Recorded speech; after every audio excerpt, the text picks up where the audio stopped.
यो विराटनगर महानगरपालिकादेखि जोडिएको यो हुलाकी राजमार्ग, यो कटरी गाउँपालिकाको रोडको अवस्था हेर्नुहोस्। यहाँ अल्ट्याङ खुल्टुङ, यहाँ यति दुर्घटना हुन्छ, यति एक्सिडेन्ट हुन्छ, तर पनि कुनै सुनवाई छैन। कहाँ हुनुहुन्छ हाम्रो देवराज चौधरी मेयरज्यू? यो रोडतिर अलिकति नजर दिनु होला। मान्छेलाई एकदम गाह्रो भएको छ सफर गर्नलाई। यहाँ तपाईँलाई अगाडि एउटा अझै दुर्घटना तपाईँलाई देखाउँदैछु म। यहाँ हेर्नुहोस्, बिहान हामी 9 बजे अफिस हिँडेको मान्छे, यो ट्रक यहाँ धसेको थियो। हेर्नुहोस्, यो अहिलेसम्म पनि धसेको छ र यसले गर्दा गाडी जाम पुरै भइरहेछ। यहाँ हेर्नुहोस् कतिसम्म धसेको छ खाल्टोमा।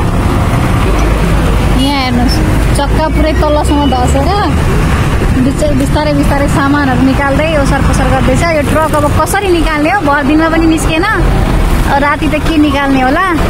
यहाँ हेर्नुहोस् रोडको हालत हेर्नुहोस्, पुरै चिप्लो।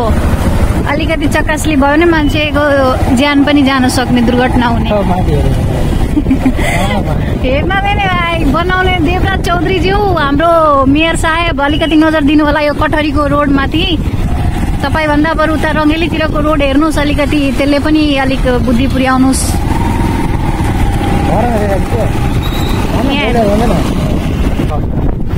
यो रोडमा अब के भन्नु, चलाउने मान्छेलाई कुनै मौसम पनि सजिलो छैन क्या। गर्मी महिना यति न धुलो हुन्छ कि अगाडिको केही देखिँदैन। जाडो महिना यति न कुहिरो लागेको हुन्छ कि अगाडि केही देखिँदैन। र वर्षा महिना यति नै हिलो हुन्छ, यति नै पानी जमेको हुन्छ र यति नै चिप्लो हुन्छ कि गाडी चलाउन यति गाह्रो हुन्छ। के भन्नु अब, मेयर साहेब अलिकति जनतामाथि ध्यान दिनु, यति नै भन्न चाहन्छु। धेरै मान्छेको ज्यान पनि गइसकेको छ, त हजुरलाई पनि यो जानकारी होला नै। धेरैको दुर्घटना भइरहेछन्।